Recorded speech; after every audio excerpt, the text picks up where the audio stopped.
Have you ever said, I'm just trying to get better, but your thinking is still the same? We all know that that isn't growth, that's a cycle. And cycle thinking is going to lead to cycle results. So, what I'm going to do tonight is help you break that cycle by giving you some tools that's going to help renovate your life so you can finally have space to change. All right. What I'm going to do is I'm going to light these candles, play my intro music, give me 2.5 minutes, and I'm going to come right back and deliver a transformation for you. All right. Stay right there. Here we go.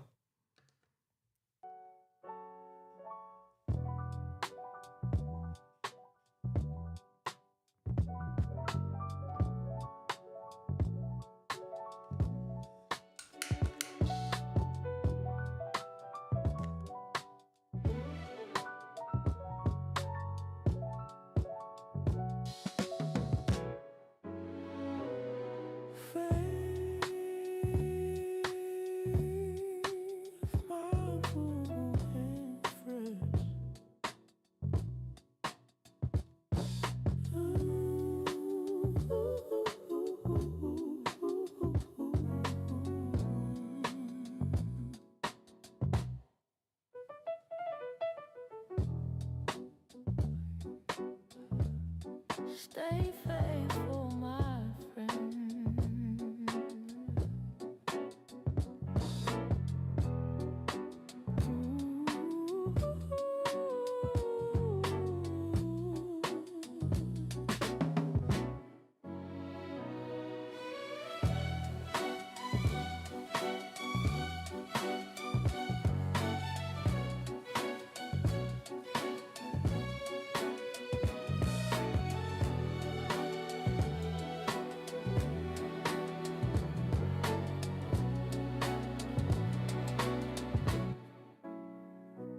Stay faithful,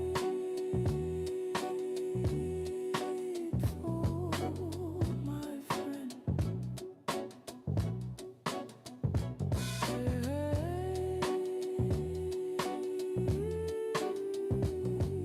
Faithful, my friend.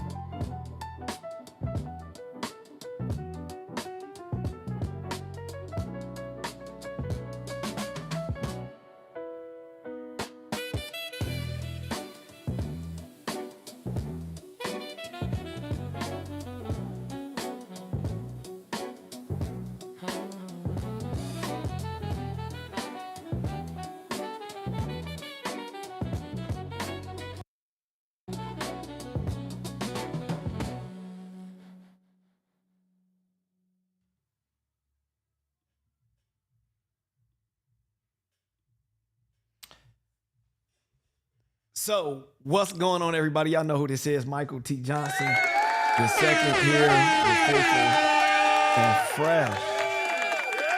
How y'all feeling? Did a little different thing on the intro, man. I hope that y'all enjoyed that. Man, shout out to the faithful few. Y'all know who y'all are.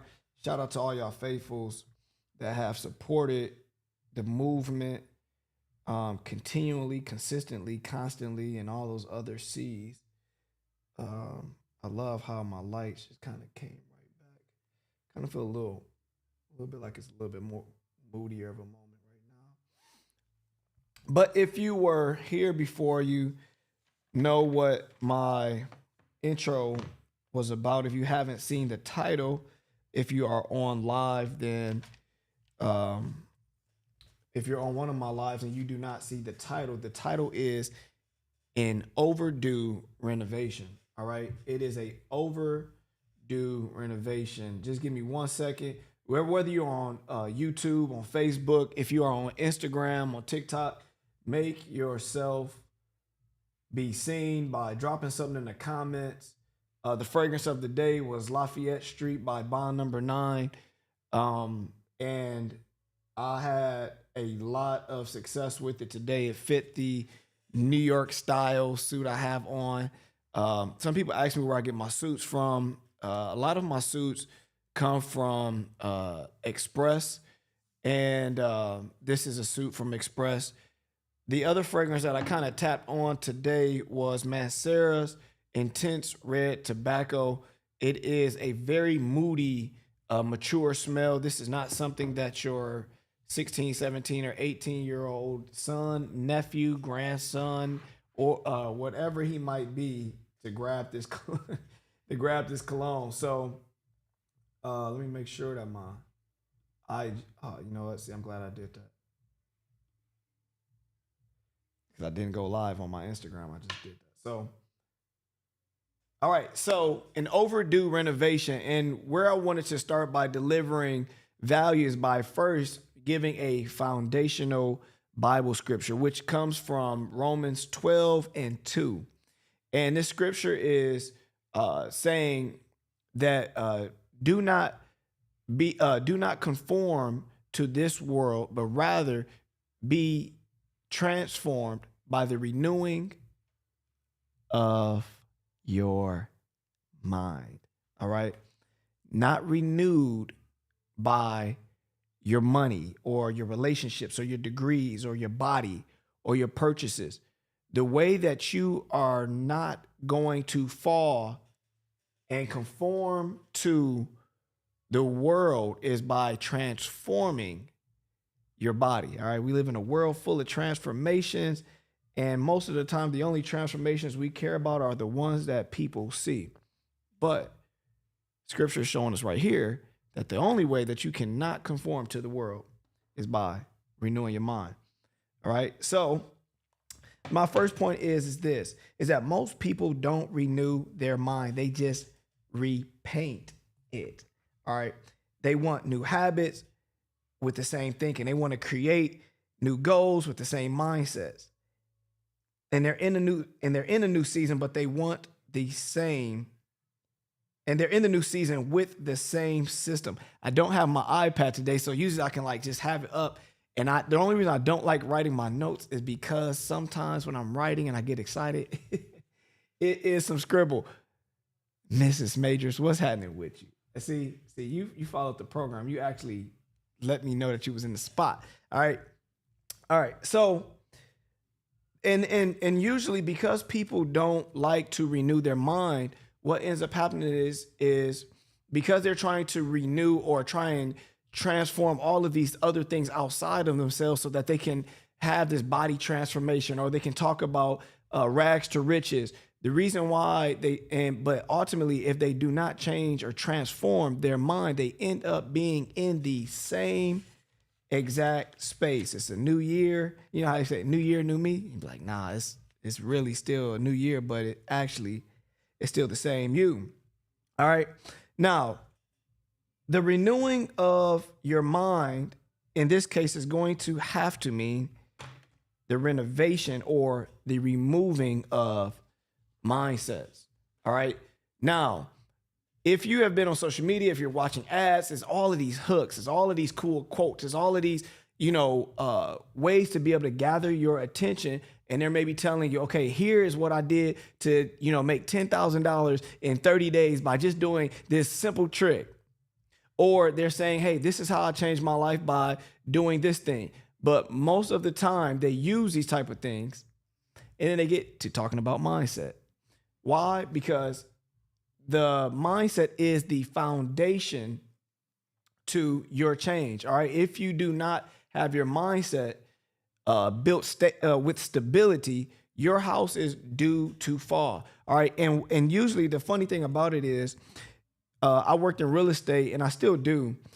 But a lot of times when you look at a physical house, you understand, well, most times, that your physical house, the way that it's going to stand is by the foundation. And usually the foundation is on the bottom of the house or in the basement or lower level, right? But your foundation in this case in your body is really actually in the attic, because that's where your mind is. That's right in your head. It's actually at the top and it works its way down. All right. And so when it comes to mindsets that tempt us to conform to the world, this isn't just a cover up job. All right. Now, there's some people, I'm not saying it's you, but there's some people that understand that there needs to be a tear out. All right. They need it to be, this needs to be a demolition job, if you will. When I said that, I thought about the demolition man. But it needs to, a lot of these jobs, when it comes to conforming to the world, these need to go under demolition, meaning you need to destroy these thoughts that want you to conform to the world. You need to be able to not only demolish those thoughts, but also remove them. And some of us are trying to decorate mindsets that actually need to be removed. So what I was thinking about is at this point is that a lot of times when it comes to us needing to have demo, what ends up happening is we do decorations. And so we have a hole in a wall. And what we try to do is we try to put a picture over top of it. So, hey, nobody sees it. Hey, you know what? This cabinet is broke. It's okay. I'll just do this thing. Or, we're doing these patch jobs. Maybe there's a beam in a house and this beam in the house is starting to fold a little bit. And because it's starting to fold, the ceiling is starting to drag a little bit or sag a little bit. Let me say that. And the reality of the situation is that these things cannot be a patch job because they're too detrimental to your safety. All right. There are just certain jobs in a house that are detrimental to your safety. All right. And it's funny because I just was talking to my in-laws, or what they say, parents in love. It's like a new term that people are using. And inside of this, what ends up happening is what ended up happening, they were getting their drain snaked. All right. And the guy was doing a hydro jetting. And when he blasted the water through the drain, what ended up happening was some of the feces in the drain actually came back up and started to overflow over the drain. All right. And because my father-in-law ended up finding or seeing it, what happened is he told the guy, hey, stop. And he was able to clean it before it started moving and damaging other parts of his basement, which ultimately could have compromised the foundation of the house. And this is no different than in this situation. It's funny, while I was writing my notes, I never thought about any of these things. But it's funny that at this point, he's seen this and he found out that this was starting to flood. And at this point, this wasn't something where he could just put a towel down just because if the damage continued to go, it could have caused damage in other areas. And this is what happens with some of the mindsets that we try to accommodate. All right. And there is a fine line between doing certain things. There are certain things, like I had a reel the other day that I said there are some things that are good, but they're not God. There's some things that, when you're trying to kind of straddle the fence, you're kind of trying to give space to certain things and not knowing that, hey, your house, your life might not actually be able to handle this thing not being, this mindset not being removed out of your mind, so to speak. All right. So at this point, what I need you to understand at this point is that there are some things that might be harmful to you. Okay, or let me put it like this. I don't want to say harmful. There might be some things that are not necessarily the biggest deal in the world. We all know that there are minor projects in the house and then there are major ones. But at this point, what I'm talking about is major thoughts. Reason being is because these are thoughts that could potentially compromise you, which causes you to conform to the world. All right. And as I said, with holes in the wall and then you're putting a picture up, these are at this point, or let's say you had a hole in the floor and you put a rug over it, right? You got a hole in the floor and you put a rug over it. At this point, you understand that, if somebody comes in the house and they don't know that that's a hole in there and they walk over this rug, they're doomed to fall in it. And so whether it's a rug or you're trying to rearrange other things to try to fit this hole that you have in your belief or in your thinking, these are things that need to be repaired. All right. Or in this case, delete it. All right. So the next thing is this. You do not want to build new on broken. All right. You do not want to build new on broken. I would urge you not to try to build new habits on old beliefs, new disciplines on old identities, new dreams on old ways of thinking. Because ultimately that's where the relapse happens. That's where cycles repeat and ultimately, motivation phase. I talk a lot about right now. And if you watch my stories, you see that, I'm going to the gym. I'm waking up earlier, so forth and so on. Now, the true test is going to be 4 or 5 years or 4 or 5 months later, maybe even 4 or 5 weeks later, to see, is the motivation fading? And if the motivation fades, will I still be disciplined? All right. Am I going to fall back into what was once a normal?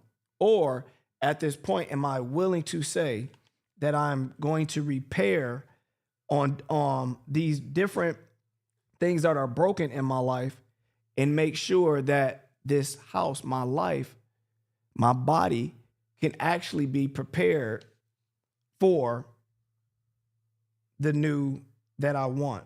All right. I wrote this, I read this book by Tony Evans. It was called Kingdom Man Rising. All right. And inside of this story, what he ended up in this book, I'm going to say, he had a story where he talked about how he was laying in bed one day. And I think he said at that time, his deceased wife, she was laying in the bed and he was watching TV. And he looked up on the wall and he seen a crack. He seen a crack running from his wall to the ceiling. He says, man, I never seen that crack before. So he calls the repairman and has the guy come out and patch up the wall, the ceiling, and then paint it. Cool. He calls the guy patches it. And as some time progressed, Tony Evans comes back after a long day. He lays back in the bed. His wife is reading a book and he looks back up, sees a crack running from the wall up to the ceiling. Calls the guy, hey, I called you to do the job, man, and the crack is still here. Repairman says, yo, that's kind of crazy. I'll be right back through. Check it out. Repairs it, patches it up, paints it again. Well, ends up happening a third time. Tony is now at this point very upset. Calls the guy, bro, I done paid you for this repair. What's going on? The guy is just befuddled, like, what's going on? He's perplexed. He comes back, he looks at the crack. He says, hold on real quick, Pastor Evans. The man goes down to the basement. He ends up coming back upstairs to where Pastor Evans is, and he says, hey, Pastor, you know what? I could fix this 100 times, but this crack is going to continue to be there. He says, what you mean? He said, well, your foundation is slanted. And so what it's doing is putting pressure on this wall, and that's what's creating a crack. And it's going to be more like this if you do not fix your foundation. All right. And I'm using this story to create a parallel of, at this point, there was a repair that could have been made. There could have been an adjustment that was being made. He said, you know what, that crack is okay. But there was a true issue with the foundation. And because of the foundation, he kept ending up with a symptom of a crack. All right. And there are a lot of symptoms that we deal with throughout our lives because of mindsets that have been sustained in our mind for so long. All right. And at this point, there are some foundational things that need to be repaired so that you can end up making sure that you don't have to deal with the symptom of depression or anxiety, hopelessness, being broke, not being able to have healthy friendships or relationships, to be able to repair relationships with family members or with your parents or with your children or whatever the thing is that you keep running into. All right, because there are probably some foundational things that need to be addressed. Now, there is a difference from being conformed versus being, or yeah, there is a difference between being conformed and transformed. And I wrote this down. And I thought this was a pretty cool saying that I thought of. Conforming comes from outside pressure, while transformation, I'm sorry, hold on, I'm saying it like this. Conforming comes from outside pressure from the world, while transformation comes from inside and puts pressure on the world. Conforming comes from outside pressure of the world, while transformation comes from within and puts pressure on the world. When I was younger, I remember they used to have a bunch of different programs that they would talk about peer pressure. And that was like a big thing, like peer pressure. You know, if somebody gets you to smoke or if somebody gets you to drink, you know, then you need to be able to evade peer pressure. You need to know how to be your own person and so forth and so on. And the reality is that although I learned that in elementary school and I think middle school, maybe even high school, the reality is that we as adults deal with peer pressure more than we ever did as a kid. All right. You got FanDuel, Sportsbook, and FanDuel, DraftKings, and all these other online betting things that's pressuring you. Every time you turn around, somebody's taking a drink. They're smoking this. When you turn around, there's sex being advertised. When you turn around over here, you know, there's a pressure to buy this course, to go out to eat here, to travel there. And now you got adults that don't know how to handle outside pressure. And because they do not know how to handle outside pressure, they're folding. All right. And when you fold at this point, the world is going to roll over anything that they see that can be folded. All right. So where the world is saying, hey, fit in with us, you got God on the other side saying, fit into me, be in me. And there's been plenty of times in my life. There have been plenty of times in my life where I haven't stood on the transformation that God has promised me. And it wasn't because the promise wasn't good enough. It's because at that point, I did not want to deal with the, what's the word I want to use? I didn't want to be ostracized by the people because of the fact of the matter that, you know, I thought that consequence was too much to bear. All right. You know, I was talking to my daughter yesterday. I had a beautiful conversation, and it was such a opportunity to grow for me as a parent. It was something kind of outside of the experience I had with my parents. And ultimately what ended up happening, really to make it a long story short, is that my daughter went to school and she was saying things about herself after she made a mistake. And the thing that she was saying about herself, I cringed to hear that she would say this about herself. And as a father, I was thinking to run to, you know, just say, hey, Mari, don't ever say that about yourself.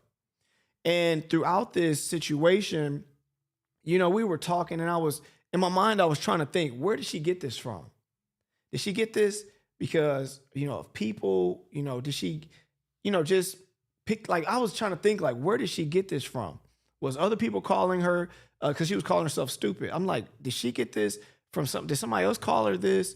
Is this something that she's seen on TV? Is this something that she just, you know, maybe heard and was like, let me just start saying this about myself, whatever the thing was.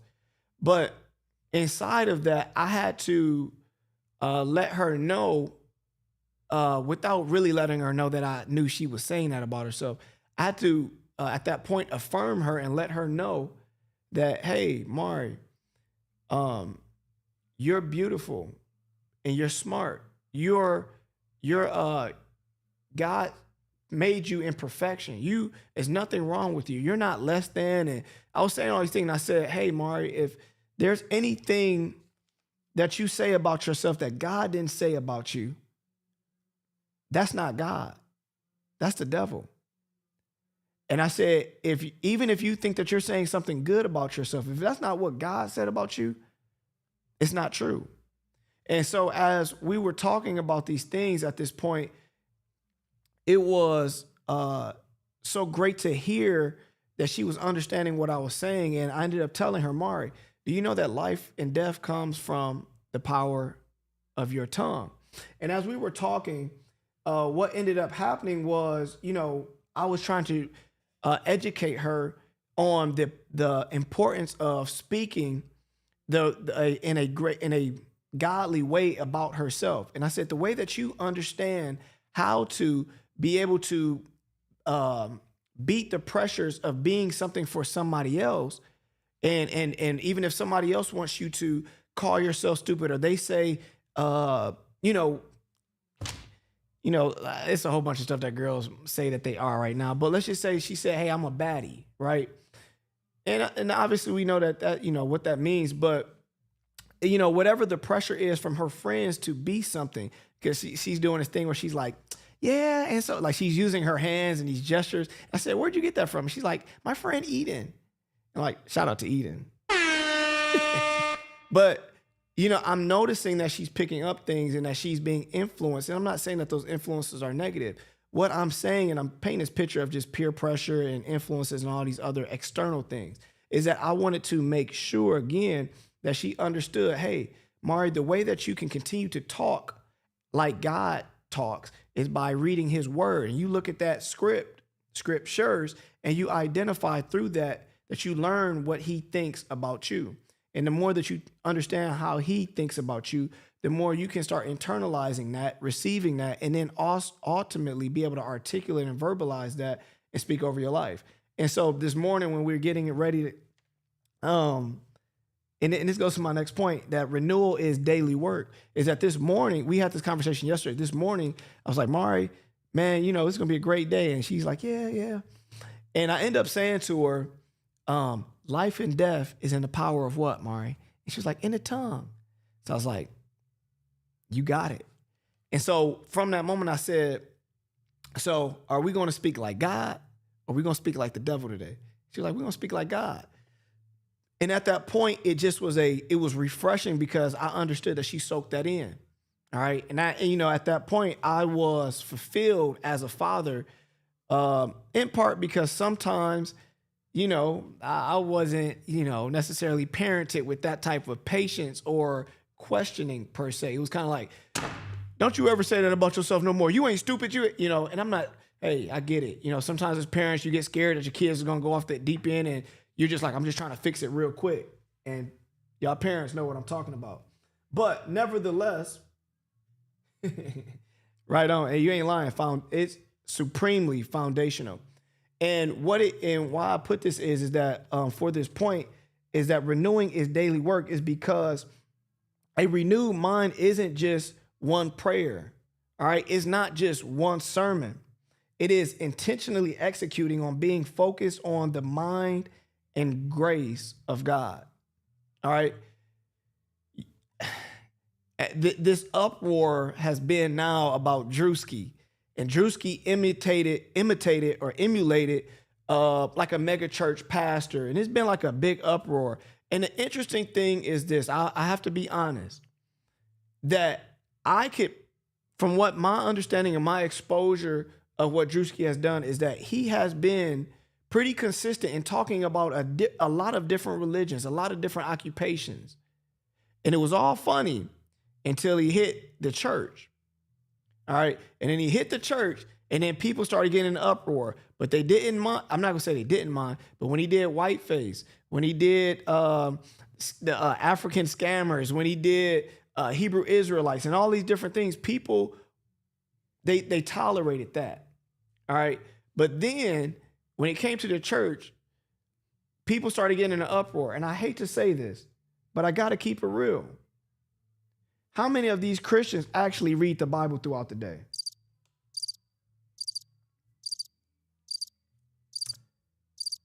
How many of these Christians that are ready to run with their thumbs, how many of them are actually really tithing, giving an offering? How many of them are actually bringing something to church and not taking something? All right. And I'm not saying that should mean that you shouldn't have an opinion. What I'm saying is that when we talk about renewing our mind, we must understand that, hey, no matter how good the sermon was on Sunday, no matter how much you eat on Sunday, Monday, you're going to be hungry. Tuesday, you're going to be hungry. Wednesday, it doesn't matter how much you ate on Sunday. Spiritually, it doesn't matter how much you ate on Sunday physically. The next following day, you're going to be hungry. All right. And the truth be told is that spiritual hunger requires more attention than physical hunger does. And the renewing of the mind falls right into this. When you look at renewing your mind, you must understand that the renewing of your mind must mean that something must expire in your mind. There are thoughts that need to die, that you need to delete in this renewal process. All right. You need to update. All right. A renewed mind or a renovated mind doesn't happen by mistakes. It doesn't happen by mistake. Or by just merely having good intention. It is by building it. All right. A renewed or a renovated mind doesn't happen by mistake. All right. And it doesn't just happen by good intentions. This year, I really want to get back into the word of God. What's stopping you? You know what, man, this year, I want to make sure that I fast from social media for 30 days. What's stopping you? All right. It doesn't happen by accident. If you need your kitchen renovated, do you think that your kitchen is going to be renovated? The floor that you're looking for, the countertops that you're looking for, the fridge, the cabinets, all of these things, the lighting, the island that you want, you think that happens by accident? No. You need to go out and go get a contractor. You need to get somebody that understands how to look at this and hear what your vision is. And then they say, okay, well, yeah, that can work, or no, that can't. And then at that point, they can intentionally start to work at creating the renovated product that you want. All right. I had two points, and I want to share this, and I'm gonna get out the way. I promise to God, if y'all gonna enjoy this. Y'all gonna enjoy this. I'm really trying to figure out which one. Okay, Mila, I'm gonna ask you this. I think should I talk about the fixer upper part first, or should I talk about Uncle Curly?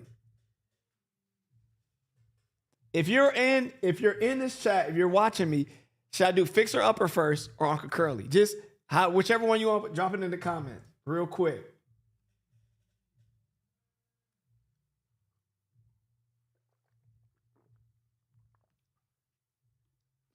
You might not know who Uncle Curly is, but you about to find out.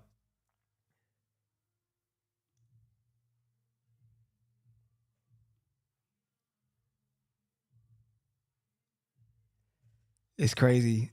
My dude got the unit next to my studio, and he's just beating music. It's going crazy. It's going crazy. He's listening to Drake. All right, here we go. All right. So one of my first houses that I ever, one of the first clients I ever had was my Uncle Curly. So what ended up happening with my grandparents and my first one, and then my uncle was the second client that I ever helped. Shout out to my Uncle Curly.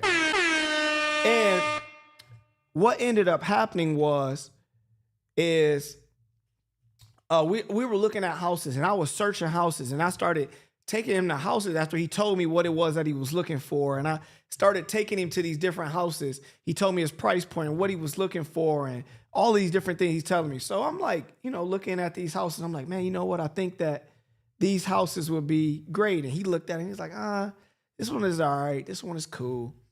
But none of them, he never bid on none of them.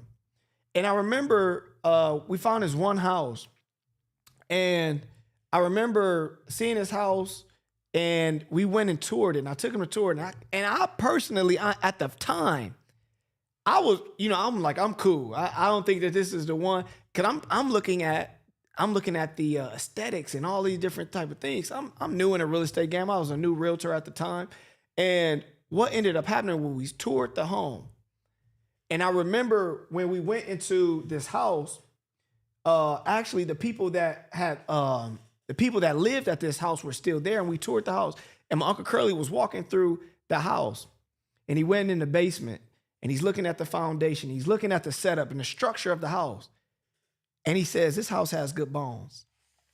And he's like, "You know what?" He's like, "Mike, you know what? I like this house." They put an offer in. Offer gets accepted. They buy the house. He immediately does the renovations to the house. The house ends up being beautiful. He understood that it had the layout, had the structure.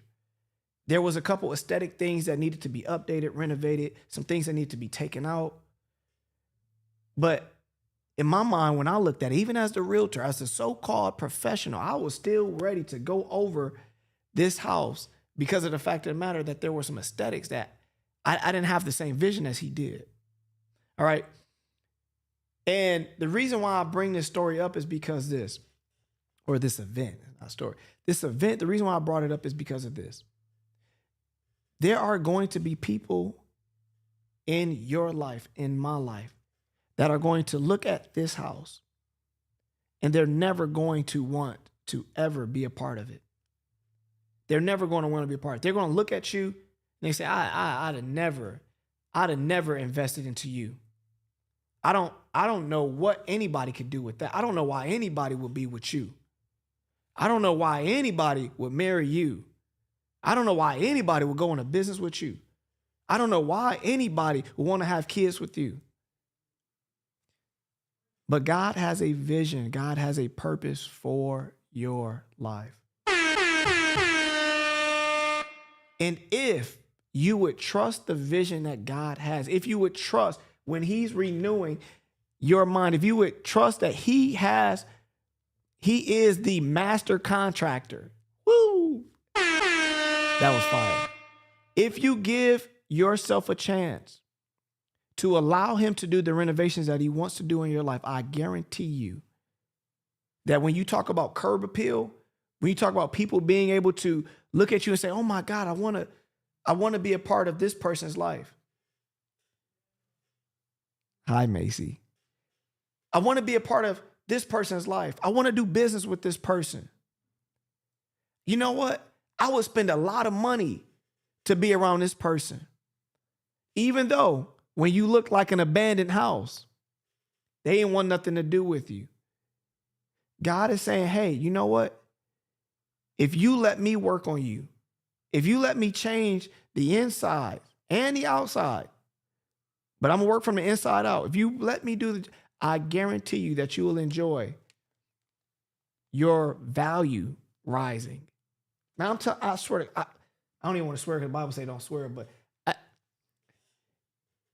and this is my final point. My final point is this. You, as well as me, we're both fixer-uppers. All right. I used to watch HGTV, and obviously when I first got into realty, that was a thing. Like we always watch HGTV, like watching, how somebody goes by a house on an island and how somebody, wants to downsize or this person renovates. But there was a particular show called Fixer Upper. And essentially what this was that these were houses that were passed up by so many people. It was an ugly house and maybe might have even been aesthetically hurting the neighborhood. And there was there are a certain type of people that can see things for this house. And ultimately, I wanted to leave with that point of saying that I was a fixer-upper. You are a fixer-upper. And the thing about it is that when other people are not buying you, when they're not buying into you, God still is saying, hey, I want you. And you like, hold on, what? You sure, God? I don't know if you really understand how much sin you don't really know how bad my foundation is. God, you really don't know. Like, if you really go in that bedroom, you really ain't gonna like what's in there. God's, I got that. I can fix it. You sure? Because I got some holes in the wall and it's some mold in here. Guys, I'm good. I want that. You sure? This price, this price is this. And I don't really know if I'm really worth that. I don't really know if I'm worth it, even though the price is this. And he's like, I'm willing to pay for that. And truth be told, he already has. He already has paid to do the work. He's just waiting on you to allow him to do it. All right. And so when you understand that, I would love for you to understand that although you might think, and I know this is a few of y'all, maybe this might be none of y'all, but I know that there's some of y'all that think that y'all just were born mansions. I know that some of y'all just thought that y'all were born being a dream house. But I'm here to tell you that every one of us is a fixer-upper. Your fixer-upper might not be as bad as somebody else's. My renovation, the demolition, I might be a complete tear out. Maybe you just might need to just, have some fixtures updated. But nevertheless, you are a fixer-upper. I am a fixer-upper. But if you allow yourself to let the master contractor come into your house, and he's going to share his vision with you. He's going to say, hey, listen, this is because in HGTV, what they would do is they would sit the person down and they would show them an iPad or a computer and they would say, hey, this is what we're going to do. And they would give them a 3D rendering. And they would say, hey, this is what I'm going to do. This is what I can see for your house. And there's going to be times where God is going to do that. He's going to show you what things he's going to do with your life. And because you don't have the skill set and because you don't have the vision, you're going to think, hey, how is that possible?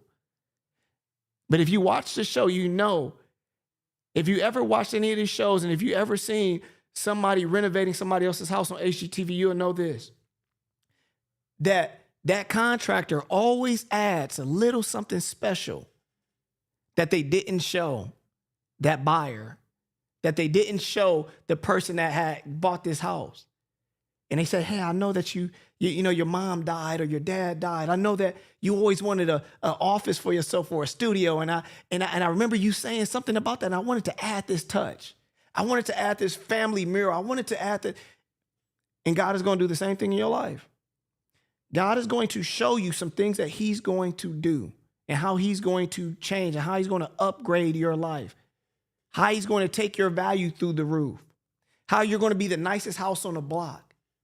But he's also going to do some things that he's not going to show you.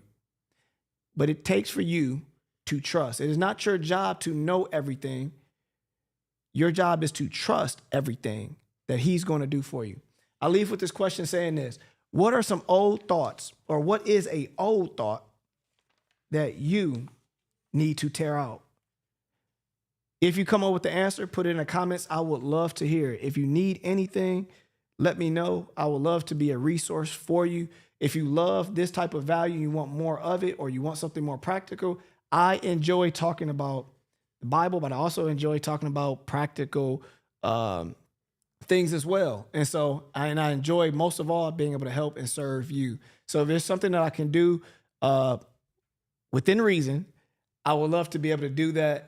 If not, enjoy the content. Keep getting it for free. If you want more content like this, I do have a Patreon that I have my Faithful Few group. Shout out to y'all. And there's a lot more content like this, but I'll catch you next time. I appreciate you for sliding in. Have a great night. Stay warm. And as always, stay faithful, my friends. Peace.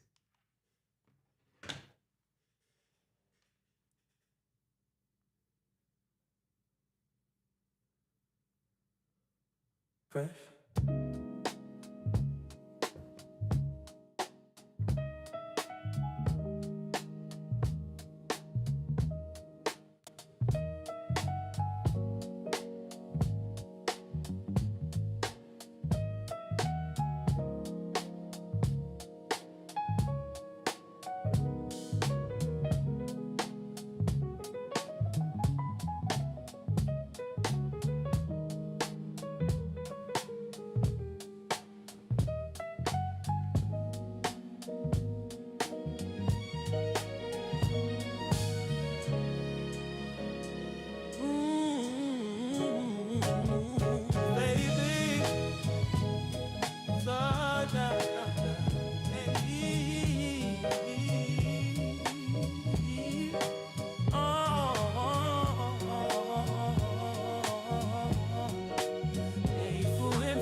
Stay faithful, my friend.